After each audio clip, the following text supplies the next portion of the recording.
नमस्कार दोस्तों, स्वागत है आप सबका आपके अपने चैनल बेसिक नॉलेज में।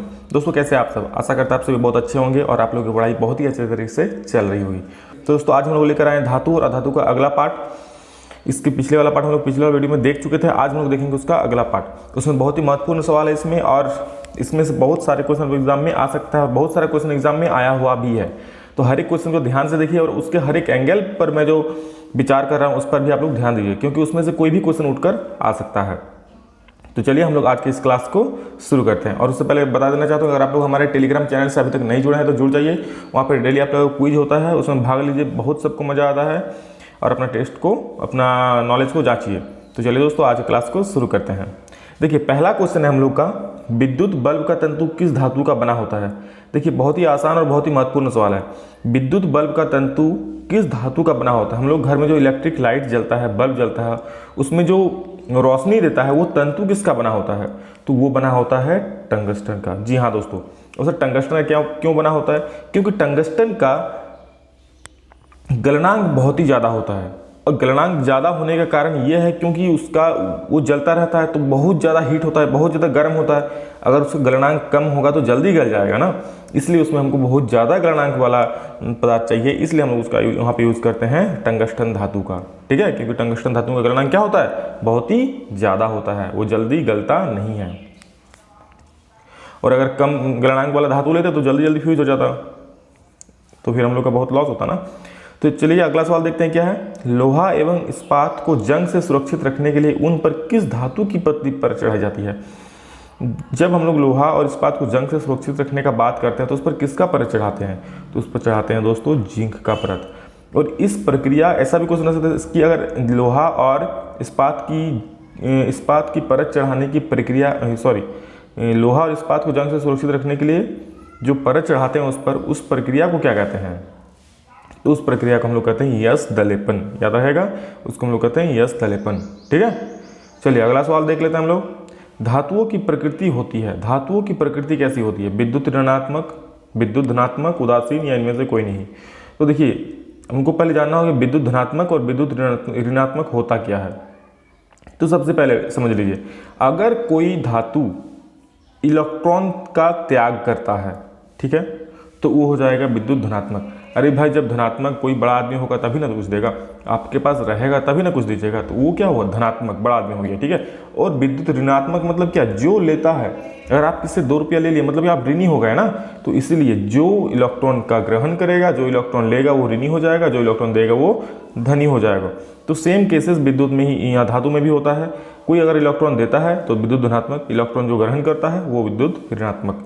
तो यहाँ पे धातु क्या करता है, इलेक्ट्रॉन हमेशा देता है, क्योंकि उसका मान लीजिए किसी का है 2, 8 और 2 इलेक्ट्रॉनिक विन्यास है। ठीक है, तो 2 इलेक्ट्रॉन क्या करेगा, ये अपना अष्टक पूरा करने के लिए किसी को दे देगा, क्योंकि इसको 6 इलेक्ट्रॉन चाहिए, 6 इलेक्ट्रॉन तो इसको कोई देगा नहीं, कोई नहीं देगा इसको, इसलिए क्या करेगा, आराम से अपना 2 इलेक्ट्रॉन दे देगा और अपना अष्टक पूरा कर लेगा। ठीक है, तो चलिए अगला सवाल हम लोग देख लेते हैं। अगला सवाल क्या है, कास्टिक सोडा का रासायनिक सूत्र है।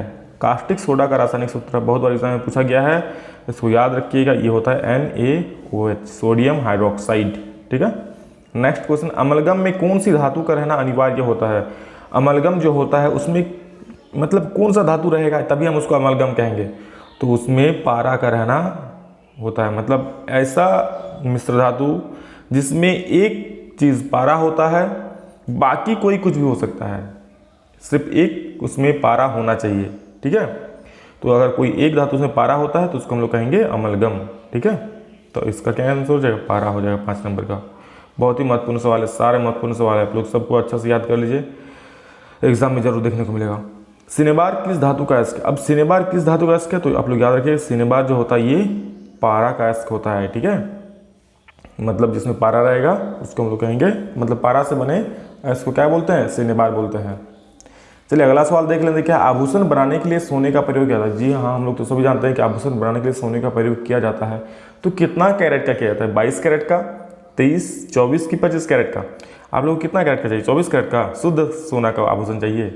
अरे शुद्ध सोना का आभूषण बनेगा ही नहीं, क्योंकि शुद्ध सोना इतना लचीला होता है, इतना नरम होता है ना, हाथ में छुइएगा तो नरम नरम लगेगा, तो इसलिए उसका आभूषण नहीं बन सकता है। ठीक है, उसमें तांबा मिलाया जाता है 2 कैरेट, तो इसमें क्या हो जाएगा 22 कैरेट।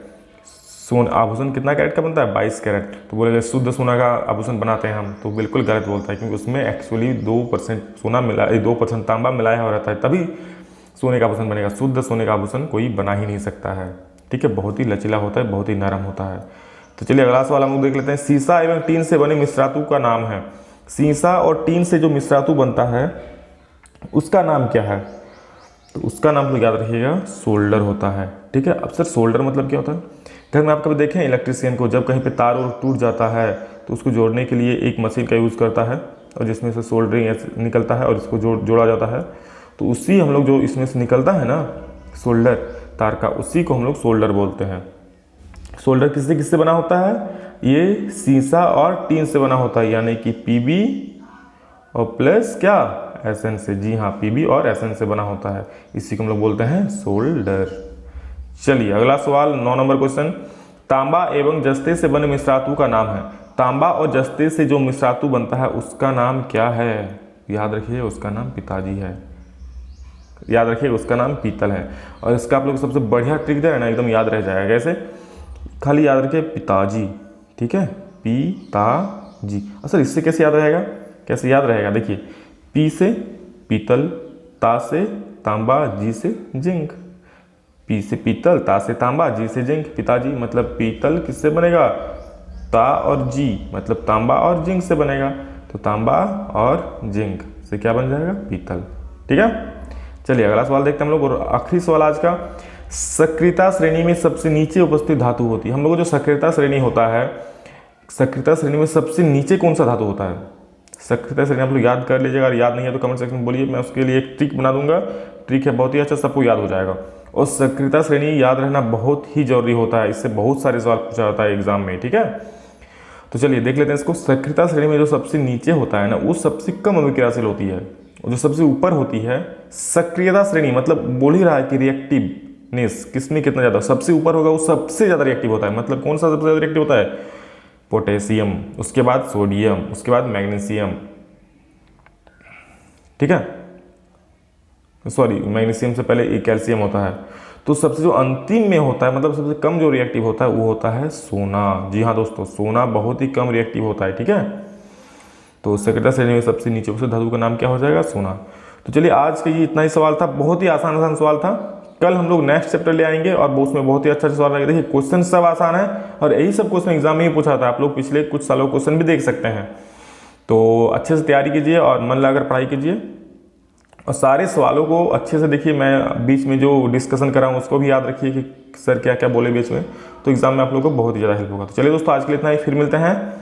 और हाँ, चैनल को अभी तक सब्सक्राइब नहीं किया तो प्लीज़ सब्सक्राइब कर दीजिए और बेल आइकन को प्रेस कर दीजिए, ताकि आने वाले कोई भी वीडियो का अपडेट्स आप लोग मिस ना करें। चलिए दोस्तों आज के लिए इतना ही, फिर मिलते हैं। जय हिंद, वंदे मातरम।